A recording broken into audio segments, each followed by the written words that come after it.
And we know they need a new athletic director. But I mean, that's a whole nother topic of discussion.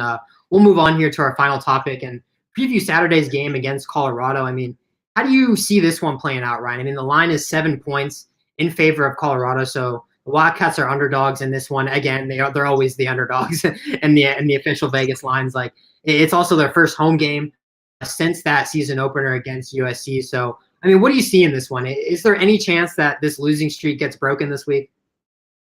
It depends on Grant Gunnell. I mean, if Will Plummer looked good last week, and I think he had some good runs, and he had 2 picks, but he's a young quarterback, freshman, as he said, so it'll take time for him to grow. I mean, I believe he'll be better this week, but if he's the starter, I think they're going to lose by. I would take Colorado at -7 if Plummer's playing, but my pick switches the opposite side if Gunnell plays.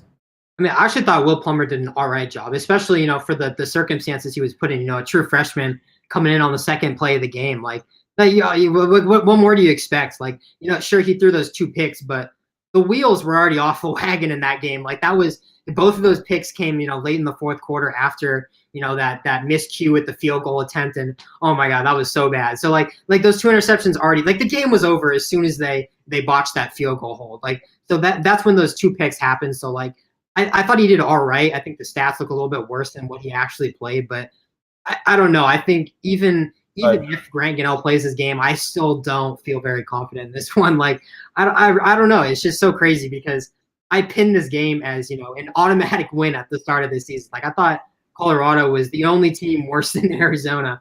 And like, Colorado just had a ton of success, so far this season. And, notoriously Arizona has had good success against Colorado. So I was like, oh yeah, this has to be an easy win. But the momentum is just completely shifted. Like, Arizona is going 0-3, just this complete opposite direction, and Colorado's 3-0, going the complete opposite direction. Like, these 2 teams are just momentum-wise just going 2 different ways. Like, I don't know. I just don't see.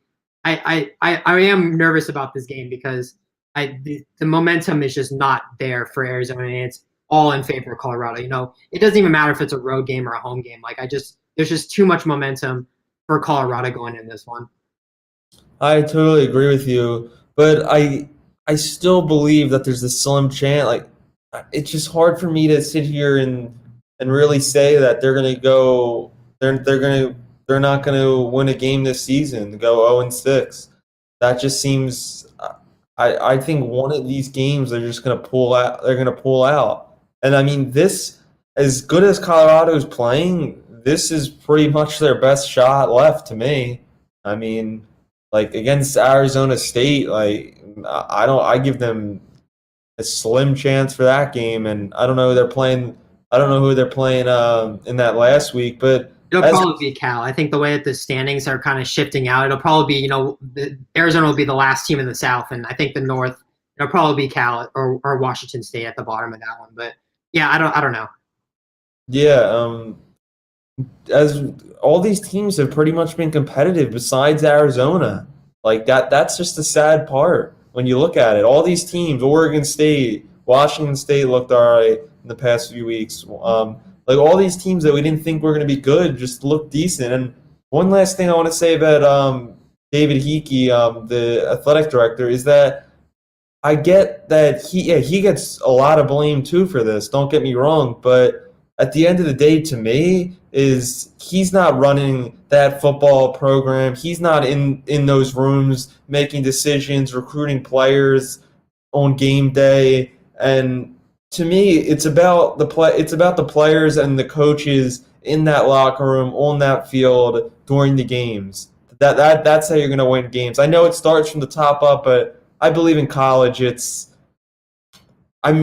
does get, to me, a lot of blame for hiring someone, don't get me wrong, because Rodriguez, like, I don't know if they should have let him go. So yeah, Red Rod brought Arizona to a bowl game almost every single year that he was there. Like, I don't exactly know what that was kind of like one of those changes where we're okay with Red Rod right now, but having someone, this is a very hit or miss pick. He could either be really, really good for us or really, really bad for us. Like, I don't know. Looking back on it, hindsight is 2020, right? But like, I don't know if Red Rod was needed to be out. You know what I mean?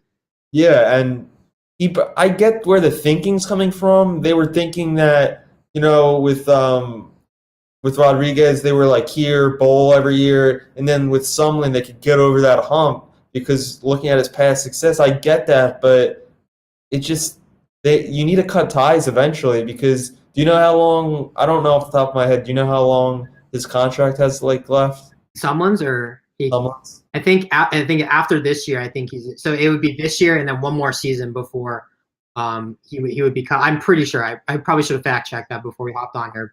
But I'm pretty sure that's what his contract situation is. Yeah, but anyway, I would give it like a 10% shot he's the head coach at the start of next season.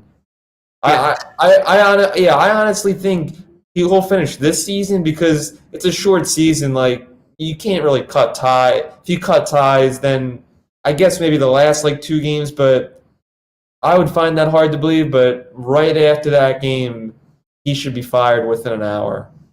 I think if this was normal circumstances, someone would have been gone last week. But I think because of the pandemic and the shortened schedule and all this random stuff, I think you have to cut him some slack. But I want to make one more point about this Colorado game. I know we kind of just went off on a tangent there. We weren't quite done with the previous segments. We still had a little bit to say, but I want to make one more point about the Colorado game.